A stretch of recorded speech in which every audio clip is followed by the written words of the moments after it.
The arrival. The skies above New Shanghai darkened as massive ships broke through the cloud cover, their metallic hulls reflecting the midday sun in blinding flashes. It was March 17, 2145, a date that would forever mark humanity's official introduction to the cosmos. Dr. Elena Reyes stood on the observation deck of the United Earth Defense Headquarters, her dark eyes fixed on the approaching vessels through reinforced glass. After decades of searching the stars for signs of intelligent life, the stars had brought life to them instead. Atmospheric displacement readings are off the charts, she muttered, fingers dancing across her holographic interface. Each vessel masses approximately 3.5 million tons, 7 in total. General Marcus Chen approached, his weathered face betraying no emotion. Any response to our communication attempts? Nothing yet, but they're adjusting their trajectory. They're aiming for the designated first contact zone in the Pacific. The world had changed dramatically since the climate wars of the 2070s. Nations had been forced to unite under the banner of survival, transforming geopolitical boundaries into cooperative zones. Earth was still recovering, its population reduced to 4 billion, but humanity had emerged more resilient, technological advancement accelerating in the face of necessity. All defense systems are on standby, Chen said, his voice steady despite the weight of representing humanity to an unknown intelligence. Let's hope our visitors understand the concept of diplomacy.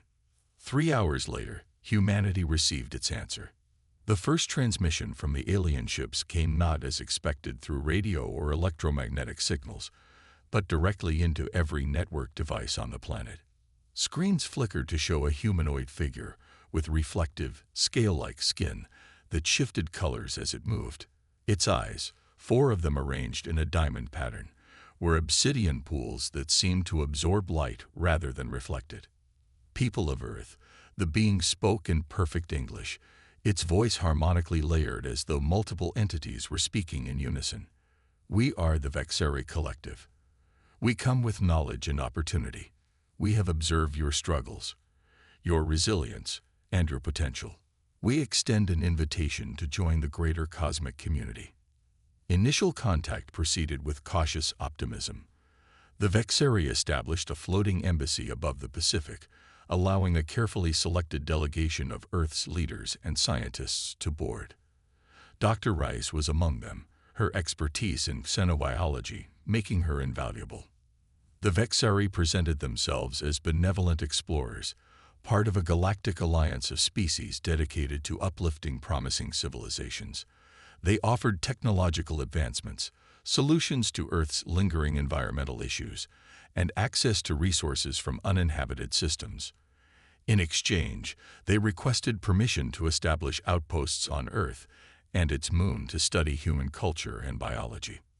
For 3 months, negotiations continued. Public opinion was divided, with many embracing the prospect of cosmic brotherhood, while others warned of historical precedents of contact between technologically disparate cultures. The United Earth Council leaned toward acceptance, dazzled by Vexeri demonstrations of energy generation and medical technologies that could advance human civilization by centuries. Dr. Rice was not convinced. Their biology doesn't match their technology, she explained to General Chen in the secure depths of the UET headquarters. Her holographic display showed cellular analysis of Vexeri tissue samples. They claimed to have evolved on a high-gravity world rich in heavy metals, but their cellular structure suggests adaptation to low-gravity, radiation-rich environments. Something doesn't add up. Chen nodded. In his 50 years of military service, he had developed an instinct for detecting deception. Continue your investigation, but keep it quiet. The Council is 2 days away from ratifying the preliminary agreement. That night, while most of the research team slept, Rice accessed the quantum mainframe that processed data from their interactions with the Vexeri. She ran an unauthorized decryption algorithm on communications intercepted between Vexeri ships. Communications they claimed were merely atmospheric adjustment data. What she found chilled her to the bone. The Vexeri weren't ambassadors of a benevolent collective. They were advanced harvesters, Earth wasn't being welcomed into a galactic community. It was being prepared for extraction. The resources they sought weren't minerals or water, but the complex biochemical compounds found only in evolved life. In Vexeri terms, humans were walking, talking repositories of valuable organic material. Before Reyes could fully document her findings, the laboratory doors slid open. She turned, expecting security, but instead faced one of the Vexari delegates. Its scales flickered from blue to deep purple. "Curious creatures," it said, head tilting at an unnatural angle. "Always seeking answers before you're ready to comprehend them." Reyes backed toward the emergency exit. "You're not here to help us. Help is subjective, Dr. Reyes. We are helping the collective. We are helping evolution by harvesting the successful experiments, like your species, and redistributing those resources. Nothing is wasted. We won't allow it," she said, reaching behind her back to activate the silent alarm on her wristband. The Vexeri made a sound like crystalline chimes. Laughter, she realized. "Your permission was never required.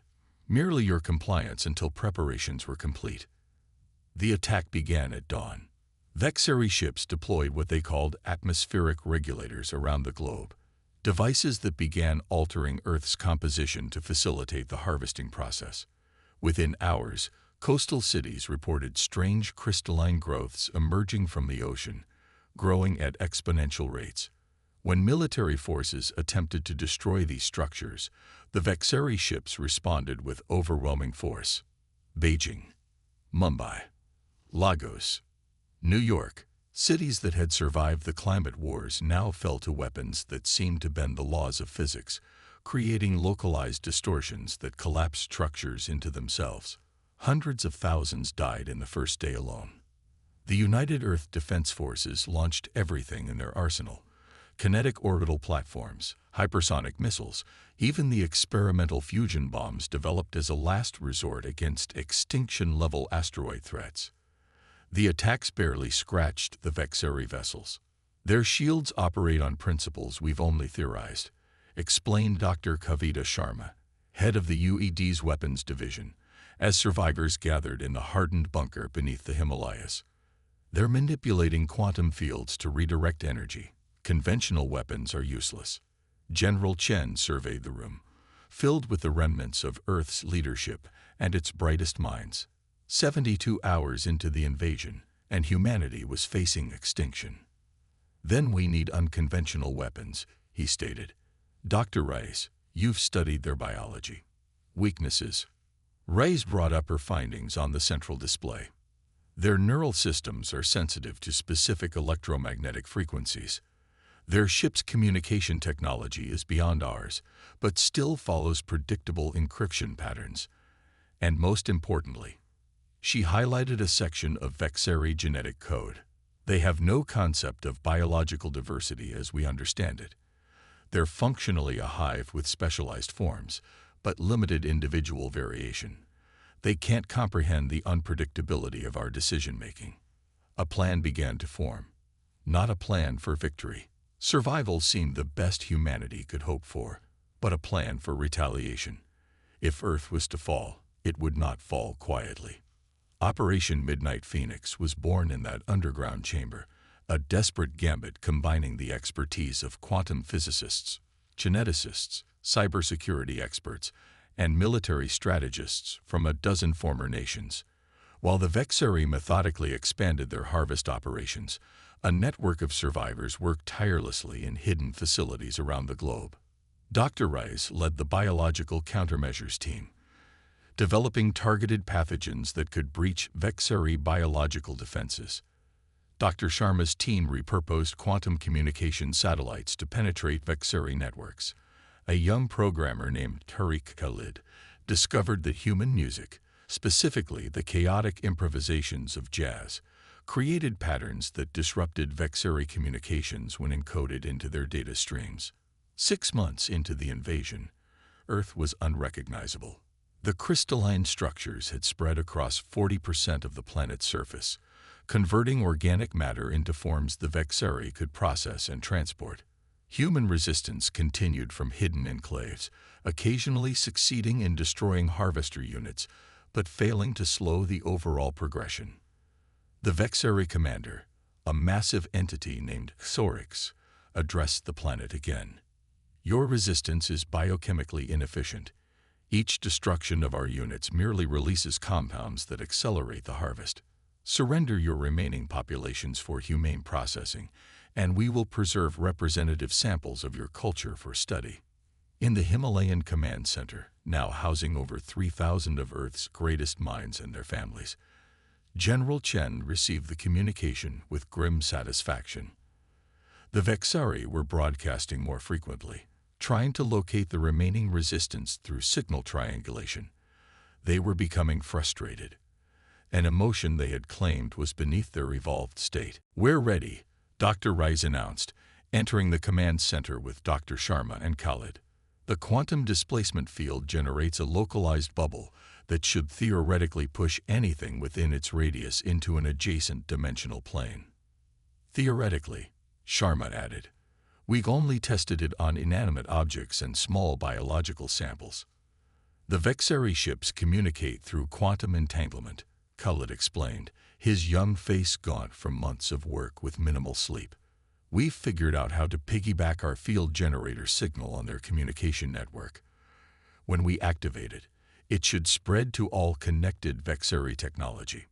General Chen studied the holographic model of the device, deceptively small for something designed to bend reality itself. And the cost. The three scientists exchanged glances. It was Reyes who finally spoke. The energy requirement is massive. We'll need to trigger cascading fusion reactions at multiple points around the globe. The process will render large portions of Earth uninhabitable for decades. So we destroy our home to save it, Chen said softly.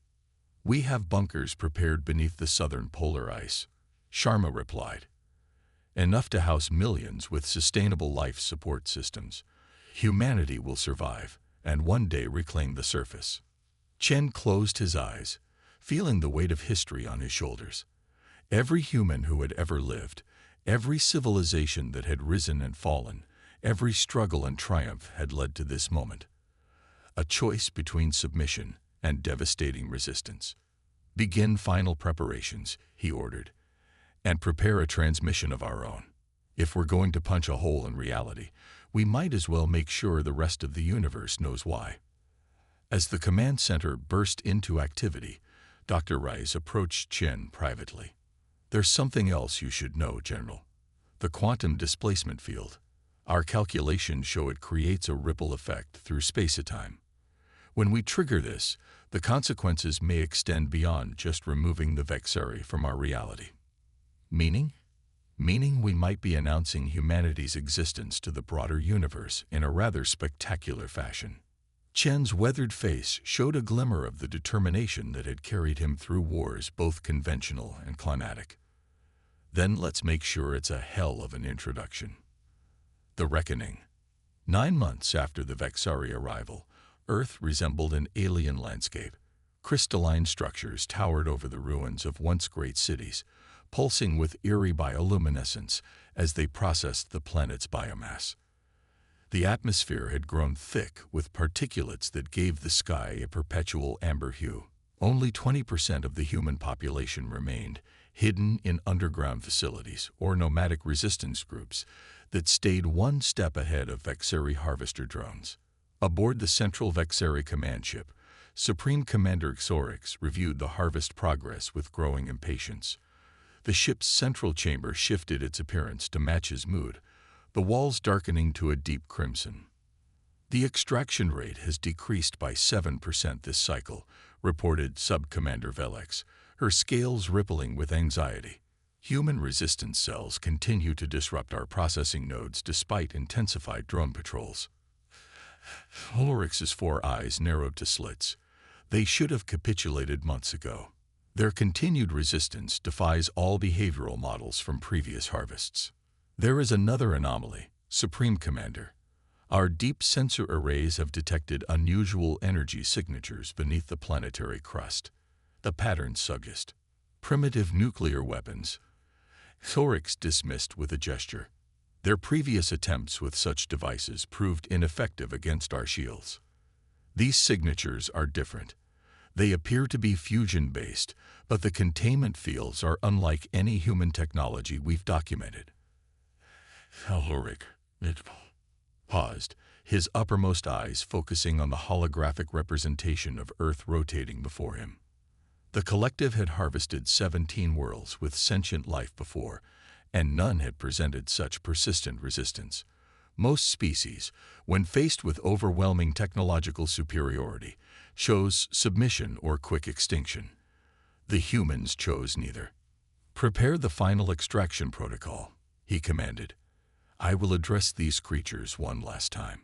Perhaps the threat of accelerated processing will persuade the remaining leadership to surrender the resistance locations." In the command center beneath Mount Everest, the atmosphere was solemn but determined. The quantum displacement device, dubbed Pandora by the scientists who created it, sat at the center of the room, a surprisingly elegant assembly of crystalline rods surrounding a pulsing core of blue-white energy. Similar devices have been positioned at 12 points around the globe, each situated near a modified fusion reactor. General Chen studied the latest intelligence reports as Dr. Reyes made final adjustments to the transmission system. The surviving population had been evacuated to the designated safe zones, primarily deep Antarctic bunkers and submarine habitats in the southern oceans, areas the Vexeri had largely ignored due to their low biomass concentration. "Incoming transmission," announced Tariq Khalid from his communication station. "Global broadcast on all frequencies." The central screen activated to show Commander Thorax, his massive form dominating the frame. Unlike previous communications, he made no attempt to appear benevolent. His scales had hardened into armor plates, and auxiliary limbs extended from his torso, each ending in crystalline instruments that hummed with energy. "Remaining humans," the Vexeri commander began, his multilayered voice reverberating through the chamber. "Your resistance has become an inefficiency we can no longer tolerate. We have detected your energy signatures and located your primary shelter concentrations." The screen split to show live feeds of Vexeri harvester ships positioning themselves above Antarctica and key oceanic regions. "You have one planetary rotation to surrender all resistance leadership and technology. Failure to comply will result in targeted geological disruption and accelerated atmospheric conversion. This will be your final communication with the collective." The transmission ended, leaving a heavy silence in the command center. "They're bluffing," Dr. Sharma said, breaking the quiet. "They haven't located all our shelters. If they could pinpoint our positions accurately, they would have struck already. Nevertheless, they're accelerating their timeline," Chen replied. "How soon can we activate Pandora?" Reyes consulted her display. "The fusion plants are at 92% optimal capacity. We need at least 95 for a clean dimensional shift. Estimated time to readiness, 3 hours. "They've given us 24, Chen said, a grim smile forming. "Prepare the response transmission. It's time to show the Vexari exactly what they've awakened." Aboard the command ship, Thorax was surprised when a response came barely 30 minutes after his ultimatum. More surprising was the request for a direct communication link rather than a broad transmission. Curious despite his irritation, he accepted. The figure that appeared on his communication array was not what he expected. Instead of a military leader or political figure, he faced an elderly human female, her dark skin lined with age, her white hair contrasting sharply with her deep purple attire. "I am Dr. Amara Okafor, lead anthropologist of the United Earth Council." She introduced herself, her voice steady and dignified. "I request the opportunity to address you directly, Supreme Commander, before you proceed with your final harvest." Ulrich made a gesture of dismissive permission. "Speak quickly, human. Your species has already consumed more of my attention than your biomass value justifies." Dr. Okafor nodded. "I understand. Efficiency is paramount to the collective. That is precisely why I wish to provide context for human resistance that your behavioral models clearly fail to anticipate. Despite himself, Thorix felt a flicker of scientific curiosity. The collective valued knowledge, even about species destined for processing. Throughout our history, Dr. Okafor continued, humans have faced extinction-level threats, some self-inflicted, others environmental. Each time, we have adapted, not as a collective, but as individuals working in complex, often contradictory social structures. What appears to you as inefficient chaos is our greatest evolutionary advantage. Interesting anthropological perspective. Thorix replied, but irrelevant to your current circumstance. On the contrary, Okafor countered, it is entirely relevant to understanding what happens next. You see, Commander Thorix, your ultimatum has not inspired fear among our remaining population. It has instead confirmed what our scientists hypothesized. You are operating on a deadline. The crystalline structures require specific atmospheric conditions to properly convert biomass. Conditions you haven't fully achieved yet. Thorix's scales rippled in surprise before he could control the reaction. The human was correct.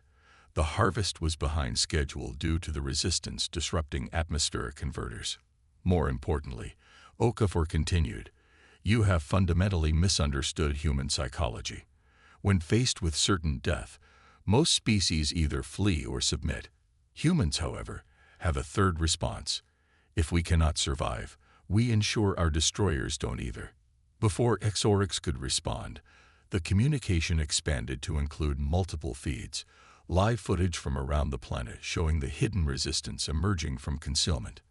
Not to attack the Vexari structures, but to activate devices placed near them. What you are witnessing, Commander, is humanity's response to your harvest. Not a surrender, not a conventional attack, but something your kind has never encountered before. In the command center, General Chen watched the global deployment progress on multiple screens as Dr. Okafor kept the Vexari commander distracted. Each quantum displacement node reported ready status as resistance teams completed the final connections to the fusion reactors. All nodes are online. Rise reported. Quantum entanglement network is stable. We're ready to activate on your command. Chen turned to the assembled team, the scientists, engineers, and military personnel who represented humanity's last, best hope. Many had lost families in the initial Vexari attacks. All had worked knowing that success meant an uncertain future on a devastated Earth. Initiate final broadcast, he ordered.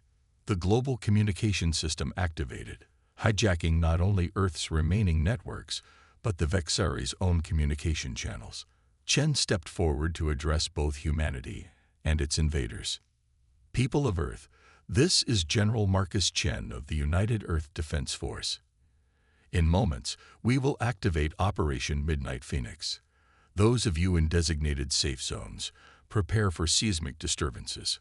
All others, know that your courage and sacrifice have given humanity this chance. He turned his attention to the Vexari. Commander Thorix, when you came to our world, you judged us by our technology, not our tenacity. You calculated our worth in biochemical compounds, not courage. You saw our divisions as weakness, not the source of our adaptability. Today, you will understand your miscalculation. On the Vexari command ship, Thorix suddenly detected massive energy spikes across the planet. What is this? He demanded of Dr. Okafor, who merely smiled in response. Divert all power to shields. He ordered his crew. Launch countermeasures. But the energy wasn't directed at the Vexari ships. Instead, it converged on the quantum displacement nodes. The reaction was immediate, and unlike anything the Vexari had encountered in centuries of harvesting. Reality itself seemed to ripple around each node, creating expanding spheres of distortion. Where these spheres touched Vexari technology, ships, harvesters, atmospheric converters, the alien structures began to phase in and out of normal space-time. Fascinating, isn't it?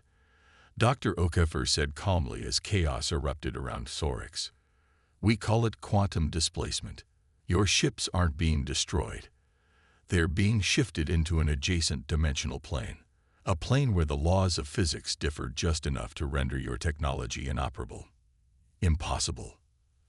Torix roared, his form fluctuating as the displacement field reached the command ship.